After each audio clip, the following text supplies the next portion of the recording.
अस्सलाम वालेकुम रहमतुल्लाहि वबरकातुहू। जी दोस्तों, मैं मुसलमानों को, खास करके बिहार के मुसलमानों को ये आगाह करना चाहता हूँ, जिस तरीके में से हैदराबाद में बैठे बीजेपी आरएसएस के दलाल मुस्लिम रूपी मुल्लाओं का चोला ओढ़ करके, मुस्लिम रूपी रूप धारण करके जिस तरीके से एमआईएम का सरगना कब्रिस्तान माफिया, जमीन का माफिया, अभी हाल फिलहाल में इसी लॉकडाउन के दौरान एमआईएम का एक उच्च स्तर का कारकुन और कब्रिस्तान का ट्रस्टी जिस तरीके से कब्रिस्तान को की जगह को कब्र के साथ बेचा है, सिर्फ कब्र क्या, उसने समझ लो अपने ही भाइयों का दफन किया हुआ लाश भी बेच दिया साथ में। ये वही एमआईएम के पार्टी का कार्यकर्ता है जिसे मुसलमान अपना रहबर और रहनुमा मानते हैं, और इस कार्यकर्ता पर सांता क्रूज में, मुंबई के सांता क्रूज में एफआईआर दर्ज हुई है। ये बहुत ही गंभीर मसला है और मुंबई के हिंदुस्तानी रिपोर्टर यूट्यूबर्स जिसके 3.5 लाख समथिंग सब्सक्राइबर हैं, उसने इस पूरे मामले को उजागर किया है और दिखाया है अपने चैनल पर। आप देख भी सकते हैं किसी को देखना है तो। और इस तरीके के कई सारे मामले तेलंगाना में, हैदराबाद में इनके ऊपर कई सारे केसेस चल रहे हैं, और जिस तरीके से हैदराबाद में बैठ करके सूदी अड्डे चला रहे हैं और अपने साजिशों से ही कई सारे मुस्लिम और सामाजिक कार्यकर्ताओं को इन्होंने परेशान किया है, खास करके उत्तर प्रदेश में जिस तरीके से आजम खान को और उसके बाद में डॉक्टर अयूब की पार्टी को इन्होंने खत्म किया जो है। और इसमें आजम खान को कहीं ना कहीं परेशान करने में इसमें सपा भी शामिल है, ये चीज साफ दिखाई दे रही है।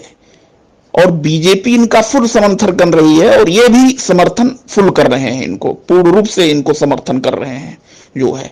इस चीज को खास करके मुस्लिम वोटरों को, और उसमें भी खास करके बिहार के वोटरों को भी समझने और सोचने की जरूरत है।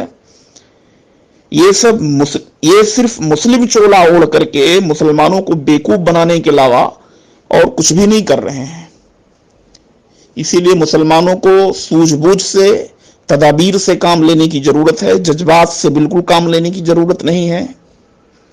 और जिस तरीके से बीजेपी धर्म के मुद्दे पर वोट हासिल करना चाहती है या करती आई है, उसी तरीके से एमआईएम के लोग भी वही तदबीर अपना करके धर्म के मुद्दे पर वोट लेते हैं, धर्म के मुद्दे पर लोगों को भटकाते हैं। तरक्की, शिक्षा, स्वास्थ्य, इससे लोगों को दूर करते हैं, सिर्फ धर्म के ही नाम पर वोट मांगते हैं, जबान से आग उगलते हैं। ये इनकी करतूत है और कारसानियां हैं। मेरे कहने का मतलब ये है, मैं सिर्फ इतना कहना चाहता हूं कि मुसलमानों को जज्बात से नहीं, तदबीर से वोट करने की जरूरत है। और खास करके बिहार के मुसलमानों को और बंगाल के मुसलमानों को मैं ये आगाह करना चाहता हूं कि इस एमआईएम के सरगना कब्रिस्तान माफिया, जमीनी माफिया को आप वोट बिल्कुल ना करें। आपके यहाँ लोकल में जो आपके सुख दुख में शामिल होने वाला नेता हो, चाहे वो बीजेपी का ही क्यों ना हो, आप उसे वोट करें।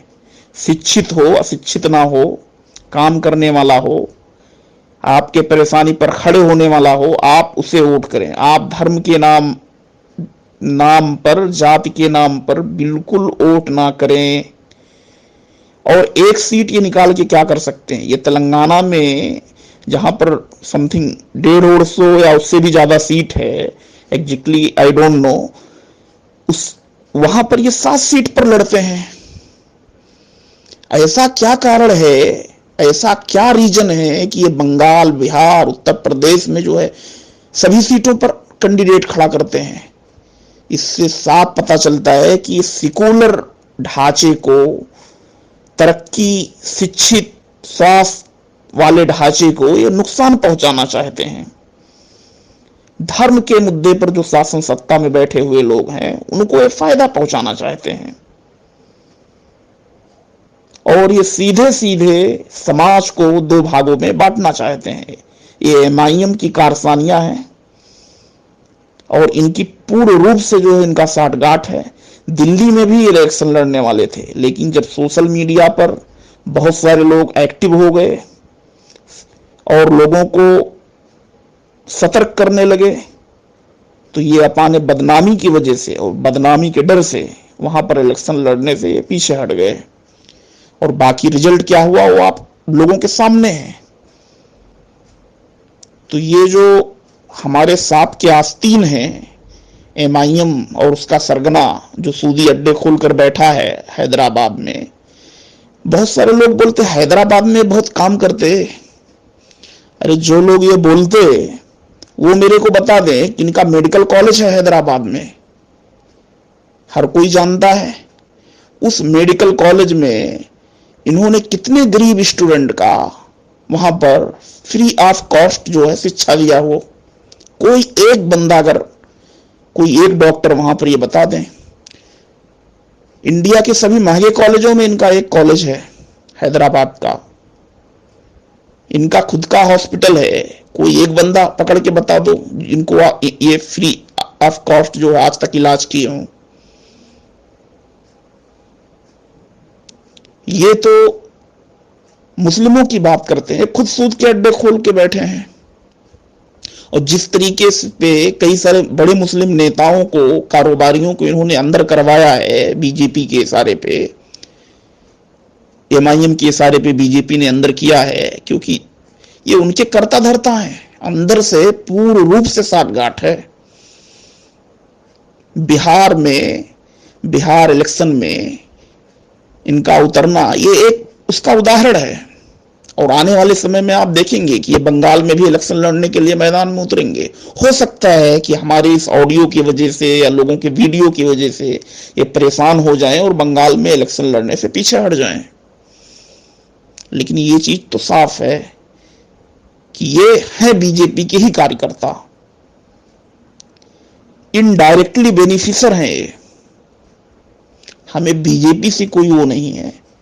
हमारा कहना यह है कि आप अच्छा काम करें। आप शिक्षा के नाम पर वोट मांगे, स्वास्थ्य के नाम पर आप वोट मांगे, कृषि के नाम पर आप वोट मांगे। आप धर्म के नाम पर वोट क्यों बांटते हैं? समाज को धर्म के नाम पर क्यों बांटते हैं?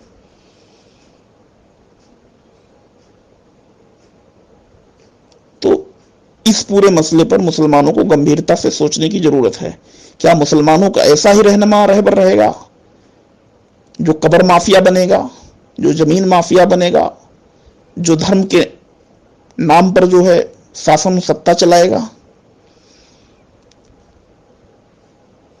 अब मुसलमान को हो सकता है कि ये पूछेंगे कि भाई फिर हमारा रहनुमा और रहबर कैसा हो, कौन हो, किसको चुने हम? भाई आप किसी एक को सेंट्रलाइज नहीं कर सकते कि ये हमारा रहनुमा और ये हमारा रहबर होगा। आप सेंट्रलाइज मत करिए मामले को। जो भी शिक्षा, स्वास्थ्य, कृषि आपकी उन्नति के लिए काम करे, आप उसको वोट दें। वो चाहे कोई भी हो। इवन मैं अभी भी बोलता हूं पूरी गारंटी के साथ, चाहे वो बीजेपी ही क्यों ना हो। आप अपनी वैल्यूबिलिटी दिखाइए, आप अपने वोटों का महत्व दिखाइए। लोग आपके पास खुद चल करके आएंगे। और अगर आप ऐसे ही धर्म के नाम पर वोट कटते रहे तो ये वोट कटवे आपके वोट को काट करके उसे बेकार कर देंगे। और उसके अलावा आपका वोट का कोई महत्व नहीं रह जाएगा, आपके वोट का महत्व नहीं होगा। तो भारत एक आजाद देश है, एक लोकतांत्रिक देश है, फिर आपका भी कोई महत्व नहीं रहेगा। और वही हो रहा है आज के डेट में मुसलमानों के साथ। बस मैं अपनी बात खत्म कर रहा हूं, ऑडियो लंबी